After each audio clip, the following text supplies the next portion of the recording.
네, 안녕하십니까. 하이브리드 융합 역량 개발 교과 수업 실행 모형 탐색에 대해서 말씀드릴 수학교육과의 김윤민입니다.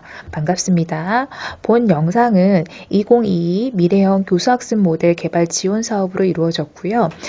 수학교과에서 하이브리드 융합 역량을 애비 교사에게 어떻게 개발할 수 있고 이거를 수학교과 수업에서 어떻게 실행할 수 있는지에 대해서 탐색한 내용을 살펴본다라고 보시면 될 것 같습니다. 하이브리드 융합 역량 개발이 무엇인가에 대해서 먼저 말씀드릴 거고요. 그 다음에 그 하이브리드 융합 역량을 개발하는 시행 모델로서 플립러닝을 사용했고요. 그래서 플립러닝에 대해서 설명을 짧게 드릴 거고, 그 플립러닝을 이용해서 본 수학교과에서는 통계적 문제 해결이라는 내용에 대해서 프로젝트 학습을 시행을 했고요. 그거에 대한 산출물인 통계 포스터에 대해서 설명을 드리고자 합니다. 먼저 하이브리드 융합 역량 개발이라고 되어 있는데요. 미래형 교수학습 모델에서 말씀드리는 역량 중 하나인 학습 환경 융합 역량이 있습니다. 이 중 온라인 학습 활용 역량, 오프라인 학습 활용 역량이 있는데요. 이 온라인과 오프라인을 어떻게 융합해서 수업을 진행할 수 있는 그런 융합 역량을 개발하고자 했다라고 보시면 되고요. 실천적인 모델이라고 할까요? 실행 모델로서 플립러닝을 실행을 했다라고 보시면 될 것 같습니다.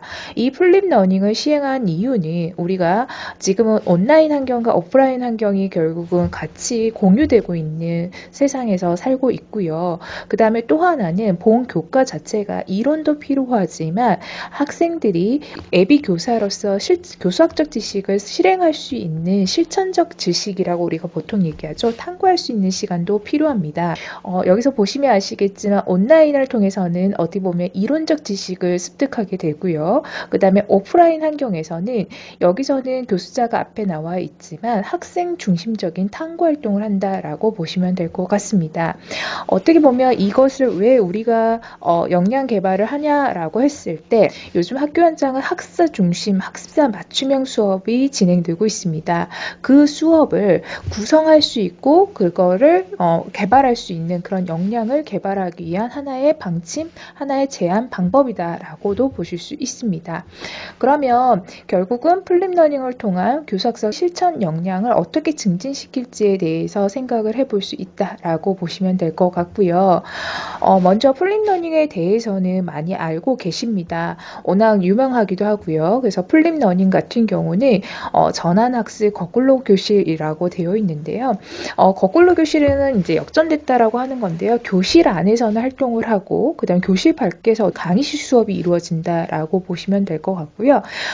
이게 전통적인 교실 수업의 한계점을 극복한다는 거는 교실에서는 교수자 중심의 강의 수업만이 이루어지는 그 전통적인 교실 수업을 좀 벗어나서 학사 중심의 수업을 이루어지게 하기 위한 하나의 방안이었다라고 보시면 되고요. 지금은 저게 보시면 2014년에 각광을 받았는데요. 지금은 현재는 2023년으로서 우리가 학교 현실에서는 실질적으로 탐구 활동과 학사 중심 활동들이 많이 이루어지고 있습니다. 그래서 이런 한계를 극복하기보다는 학생들의 탐구 활동을 좀 더 촉진하고 좀 더 효율적인 게 무엇인가에 대한 하나의 방안으로 이루어지고 있다라고 보시면 될 것 같습니다. 그래서 결국 이 플립러닝을 이용해서는 온라인 수업으로 이루어지는 프리클래스라고 하죠. 거기서는 강의식 수업으로 이론적인 것을 접근을 가능하고요. 그 다음에 소위 말 인클래스라고 하죠. 학교 교실에서는 학생들 스스로의 탐구 활동을 통해 그때 교사가 어떻게 보면 안내자로서 맞춤형 교육이 가능하다라고 보시면 되고 그렇기 때문에 교사에서 학생으로의 배움의 중심이 이동되고 있다라고 보시면 됩니다. 그래서 또 하나는 자기주도적인 학습과 적극적인 수업 분위기를 제공한다라고 되어 있는데요. 많은 연구 결과들을 통해서 긍정적인 경험들이 있고 긍정적인 연구 결과들이 있지만 가장 중요한 건 인클래스에서 탐구 활동들을 어떻게 학생들을 프로젝트를 참여하게 할 것인가, 그리고 프리클래스라고 하는 거와 인클래스를 어떻게 연결하게 할 것인가가 가장 중요한 모습이라고 보시면 될 것 같습니다.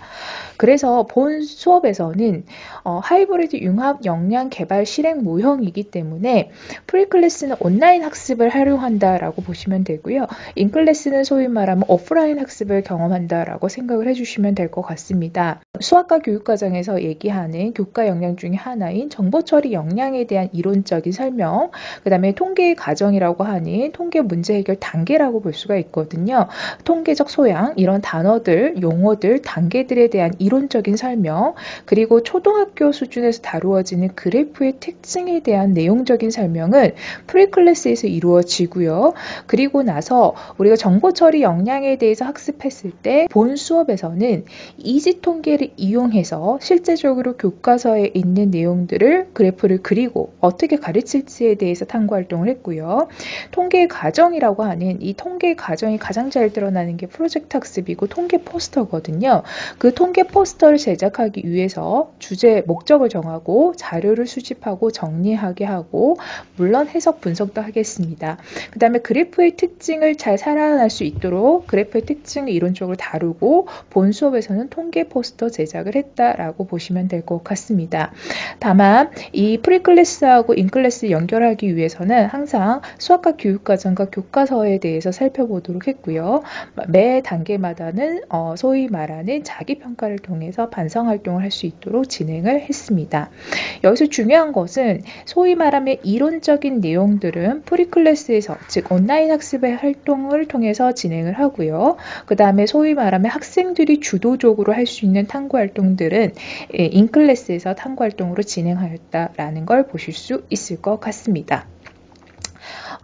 지금 소개해드린 내용들은 학교 교실, 즉 수업 시간에 인클래스에서 어떤 활동들을 했는지를 보여드린다라고 보시면 될 것 같고요.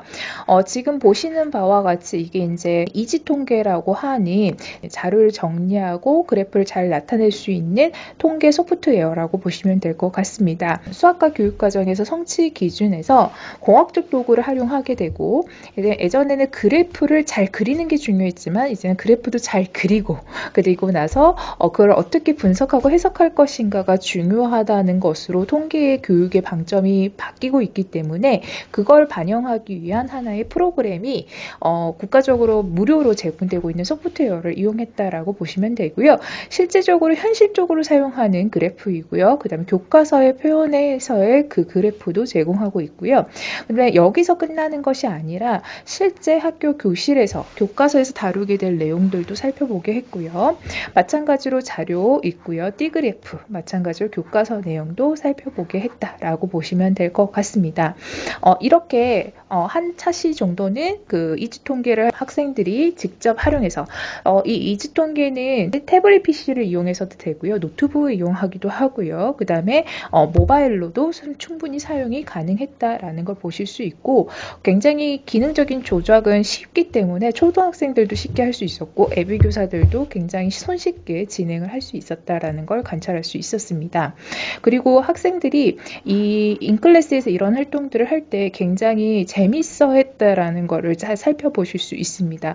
왜냐하면 물어봤더니 한 명도 이지통계라는 프로그램을 사용해 본 적이 없었고 지금은 디지털이 굉장히 친화적인 학생들이기 때문에 잘 진행했다라는 것도 보실 수 있었습니다. 그 다음에 인클래스에서 또 진행한 통계적 문제 해결 프로젝트 학습입니다. 물론 이거는 2차 시에서 3차 시에 걸쳐서 진행한 내용이다라고 보시면 되고요. 프로젝트 학습의 가장 중요한 것은 결국은 주제를 개인이 정한다는 겁니다. 그래서 그 주제를 학생들이 정하고 그 다음에 계획서를 작성하는데 가장 중요한 게 사실은 자료를 수집하고 자료를 어떻게 정리할까가 결국은 통계 문제 해결에서 중요한 부분이거든요. 근데 자료를 수집할 때도 온라인을 활용할 수 있도록 참고 사이트를 제공해서 자료를 수집할 수 있도록 했고요. 그리고 자료 정리는 실생활 자료이기 때문에 기존에 배운 이지통계나 스프레드시트를 활용해서 정리할 수 있도록 제시하였습니다. 그리고 자료를 자기만의 해석 그리고 결론까지 성과까지 도출하게 했고 포스터를 제작해서 발표하게 진행을 했다라고 보시면 됩니다. 물론 포스터 템플릿도 제공을 했고요. 포스터에 필수적으로 포함해야 할 내용들이 무엇인지도 제공하여 학생들이 자신의 목적에서 크게 벗어나지 않는 포스터를 만들 수 있도록 진행을 했습니다. 네, 이렇게 진행을 한 결과 학생들이 포스터를 이렇게 제작해서 제출한 사례입니다. 수많은 포스터가 있었지만 그 중에 몇 가지를 제시하고요. 될 수 있으면 초등학교에서 사용할 수 있는 그래프로 표현을 해달라고 했고요. 그 다음 초등학교 학생들이 제시할 수 있는 수준의 주제를 선정해 달라고 했습니다. 이렇게 보시면 아시겠지만 탐구 동기나 방법, 그래프의 표현, 그 다음에 해석, 결론 및 느낀 점을 통해서 제시하고 있다라는 걸 살펴보실 수 있고요. 여기서도 살펴보실 수 있습니다. 네, 다양한 그래프가 나타나고 있고 그리고 통계 포스터를 자신만의 주제로 알아보고 싶은 주제로 통계 포스터를 제작했다라는 걸 보실 수 있습니다. 본 영상은 하이브리드 융합 역량 개발에 관한 내용이었습니다. 그래서 수학 교과에서 이 수업을 실행할 수 있는 모형을 탐색했다라고 볼 수가 있는데요. 일단은 이 전반적인 내용을 봤을 때 플립 러닝이 적용 가능한 수업 내용이어야 된다라고 보시면 됩니다. 본 수업 같은 경우는 관계와 측정 교재 연구 중에서 교재 연구, 즉 학생들이 어떻게 수업을 실행할까에 관한 내용 중에 한 부분이 있었기 때문에 적용이 가능했고요. 어떻게 보면 이론 중심 수업에서는 플립 러닝이 더 효과적이다라고 말하기는 어려울 것 같습니다. 다시 얘기하면 예비 교사로서 현장에 갔을 때 수학 교과뿐만 아니라 다른 교과들 중에서도 어떤 내용이, 어떤 단원이, 어떤 차시가 플립 러닝을 적용했을 때 학생들한테 더 효율적인 것인가에 대해서 고민할 필요가 있다라는 걸 볼 수가 있고요. 두 번째는 학생 학습 활동을 어떻게 설계하고 학생들에게 제공하는 활동지를 어떻게 제작할 것인가에 대해서도 고민이 많이 필요하다라고 보시면 되십니다. 세 번째는 이런 하이브리드 융합 역량과 관련하여 온라인과 오프라인 학습을 어떻게 연결을 강화시킬지에 대해서도 고민이 필요하다라고 보시면 될 것 같습니다. 다양한 방법 속에서 온라인에서 학습한 내용을 진짜로 학습했는지에 대한 피드백이나 퀴즈라는 거나 그런 확인 절차를 보통 겪고 있지만 그럼에도 불구하고 이 온라인에서 제공되는 이론과 오프라인에서 제공되는 탐구 활동이 어떻게 융합적 연결을 강화시킬 수 있는지에 대한 모색이 이 하이브리드 융합 역량 개발 수업 실행 모형에서 가장 중요한 부분이라고 생각해 보실 수 있을 것 같습니다. 네, 그래서 본 영상은 하이브리드 융합 역량 개발에 대해서 수학 교과에서 어떻게 사용했는지에 대해서 보여드렸습니다. 네, 감사합니다.